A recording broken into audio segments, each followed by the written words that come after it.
called, say, well, hey man, I want my license. What can we do? I said, I'll see what I can do to help get the license. Rivalries in sports can get intense, but some stories remind us that even the fiercest competitors can have moments of compassion. Today, we're diving into one such moment, when Joe Frazier, the man who gave Muhammad Ali his first professional loss, became an unlikely ally when Ali needed help the most. It was the late 1960s, a time of upheaval in America. Muhammad Ali, a global icon, had refused to be drafted into the Vietnam War. His words were bold and defiant.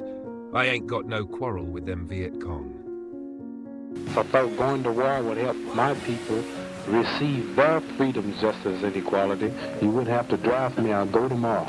And for that, he paid a steep price. Ali was stripped of his heavyweight title, banned from boxing, and stuck in the middle of a huge fight against the courts. His growing status as a prominent civil rights figure couldn't pay the bills, and money became tighter with each passing day, leaving him with no way to provide for his family. Can you imagine? The greatest boxer in the world, silenced at the height of his career. For 3 long years, Ali couldn't fight. His income vanished. He went from sold-out arenas to struggling to make ends meet. Now enter Joe Frazier. At this point, Frazier was rising, young, hungry, and undefeated. The public was already buzzing about a possible showdown between the two, but Joe Frazier saw something different in Ali. He saw a man, not a rival, struggling to keep his head above water. And despite what people thought of Ali's stance on the war, Frazier admired his conviction. Joe could have ignored Ali's struggles. After all, they weren't exactly friends at the time. But instead, he chose to help. Joe Frazier didn't just offer words of support, he gave him money. Yes, money. Frazier discreetly handed over cash to Ali, helping him and his family survive during those dark years. And he didn't stop there. Frazier also used his platform to lobby for Ali's reinstatement.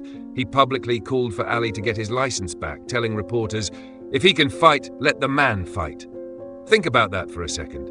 Frazier, already a champion, was paving the way for his biggest rival to come back and potentially take it all away from him. When Ali was finally reinstated, did he thank Joe? No. Instead of thanking the man who cared for him when he needed someone in his corner, Ali insulted him. He told Joe and the world that his belt didn't mean anything, that he, Ali, was still the champion. Well, number one, he's too ugly to be the world heavyweight champion. Naturally, this pissed Frazier off. He immediately demanded a fight with Ali to prove to the world that his title was legitimate. Here's this collision between the black militant and the black Tom. Who's gonna win? When they finally met on March 8th, 1971, Frazier was ready. Frazier fought Ali harder than anyone had. He timed Ali's punches perfectly, dodging and countering with devastating blows. He cornered Ali, preventing him from dancing around the ring.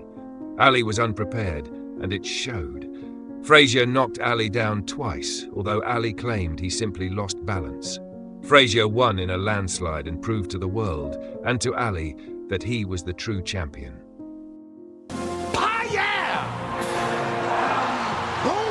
Fast forward 4 years later, to the Thrilla in Manila. Ali had just come off what was perhaps the biggest victory of his career, beating George Foreman to regain the heavyweight title, his first possession in nearly a decade. Not only was his victory shocking, many had predicted that Ali would lose horribly, but it cemented his legendary status. Frazier, having lost their last match in 1974, felt he had something to prove in 1975.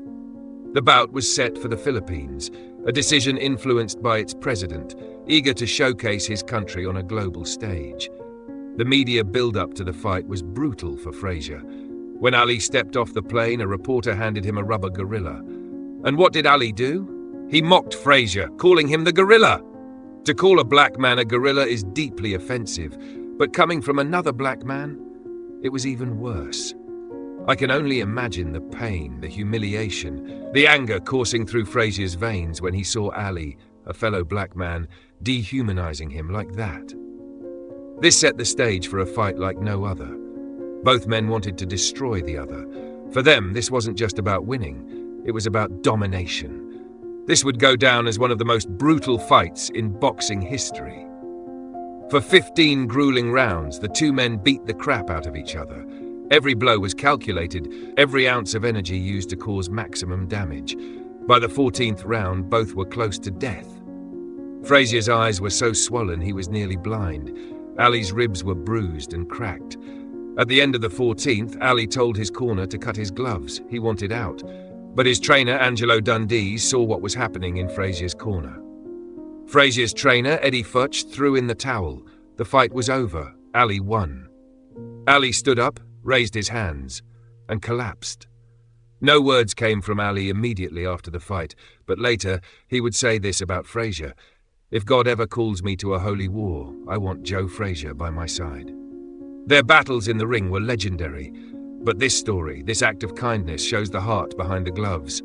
It's easy to remember the punches, the trash talk, the rivalry, but this moment, Joe Frazier quietly helping Muhammad Ali, reminds us that even in competition, humanity shines through.